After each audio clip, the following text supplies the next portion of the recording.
Hey YouTubers, I'm making another short video. I was going to show number one, how simple it is to remove the fuel rails on an LS based engine. 4 nuts, boom, pull it off, set it on the shelf. I went over, started playing with this thing a little bit, pulled the fuel rails off, and took all the bolts loose because the intake's actually loose. Not on. I just left it sitting there so I could make this video. It took a long time for me to get it through my head that LS engines are the way to go. When I first started building my Blazer,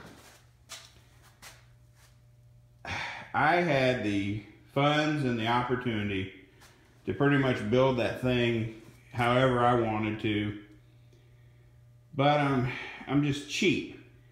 Like, you know what I mean? Instead of being able to just look at things as a whole and try to make my move to go modern with the fuel injection and stronger bottom end, you know, yada yada yada. Everyone probably knows all the positives when you're talking about building an LS.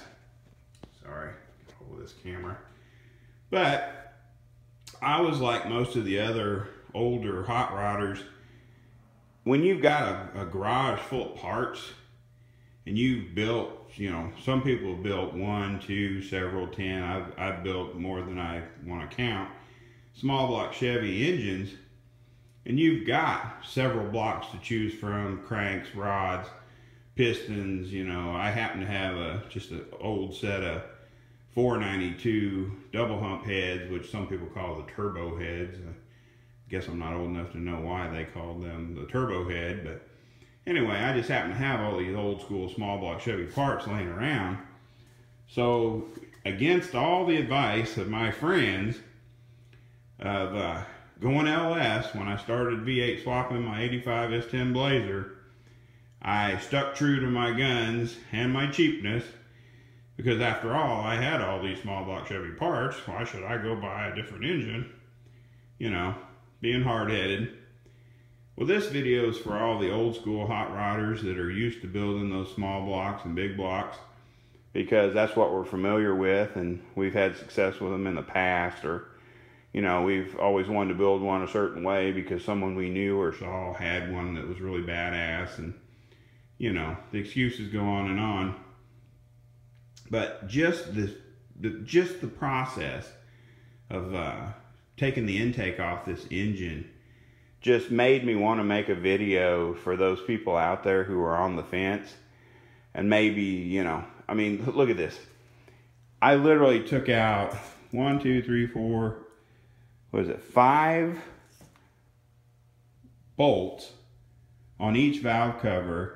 Unplug, you know, you essentially would unplug one connector and you can remove all the coils on both sides of the engine.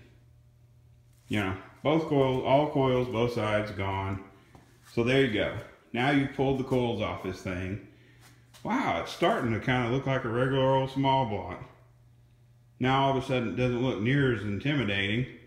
It's just an engine with fuel injection and some different valve covers on it. It's no big deal. So then I'm over here looking at it, I'm like, hey, I'm gonna pull these fuel rails off. You know, I've helped people work on motors because I have friends that are mechanics at shops and, you know, things of that nature. I'm gonna pull this fuel rail off, because I'm gonna pull this intake. 4 nuts. 4 nuts later and just a little bit of oomph. The whole fuel injection rail setup and injector is gone. Boom. Off the motor. Done deal. Moving on. Then you come around and you think, okay, I'm going to pull this intake off. Could it be any easier?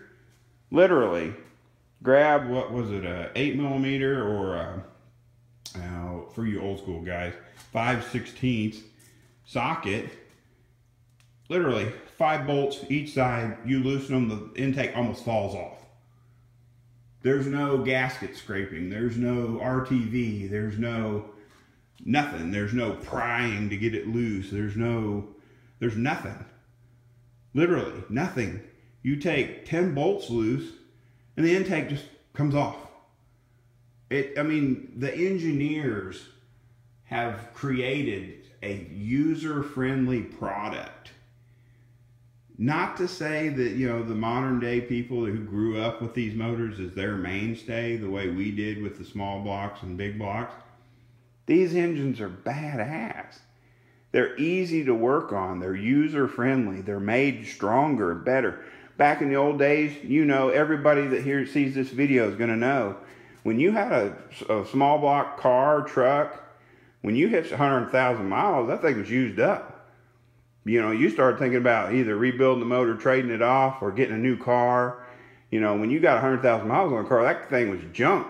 You couldn't sell them. You know, you come across a car with 100,000 miles, you just said no thanks and moved on. Nowadays, these stupid LS engines, they run 200,000 or 300,000 miles, and many of those engines aren't even serviced properly. I mean, to tell you, these engines were engineered so much better than the old school small blocks and big blocks that they're in a class by themselves. You know, you can take these motors, run them 100,000 miles, pull them apart, and they look like they just were assembled. They have no egg shaping of the cylinders, no noticeable wear.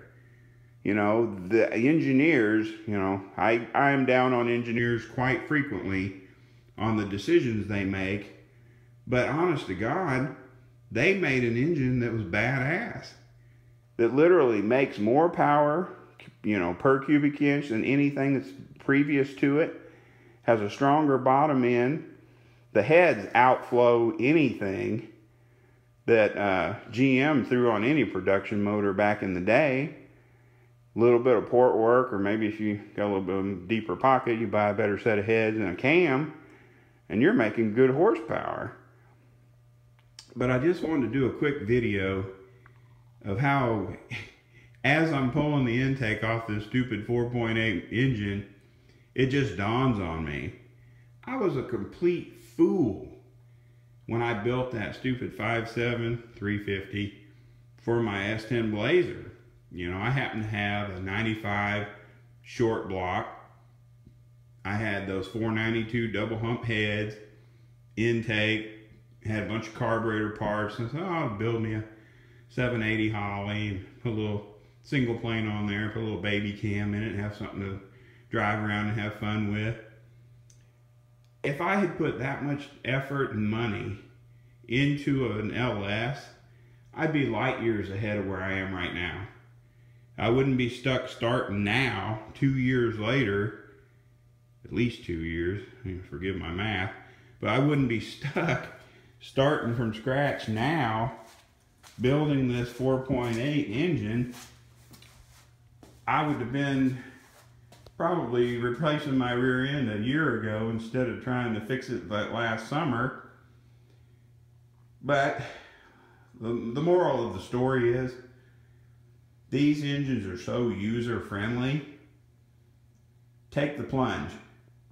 Don't hold true to that old school small block, big block mentality. Dig into one of these things and find out what the future's all about. I'm going to tell you, with no, hesitation, the quality of an LS V8 is so far ahead of the old school engines. It's just amazing. It'll blow your mind how strong they are and how easy they are to work on. Hell, all the times people have flattened camshafts because they didn't know how to adjust the rocker arms, or, they don't want to lash their valve train. The LS engines, if you keep everything, stock rocker arms, stock push rod length, all the variables in your valve train, if you don't change anything drastic in your valve train, keep your 1/8 installed height from the factory on your valve springs, the stupid rocker arm bolts just torque down. You don't adjust it. It's like the old Ford motors where you just run down each rocker stud or bolt on the LS, and you just give it its torque rating and move on. Some people don't even bother torquing them. They use a little 1/4-inch impact driver, tighten them all down and run it. That's how simple these things are to work on.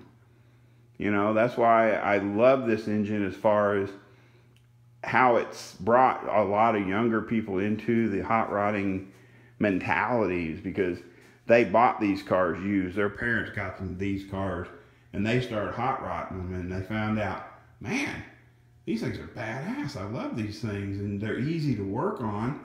So you don't have to just, you know, drive yourself insane trying to figure it out. So anyway, keep that in mind, that these LS engines are easy to work on.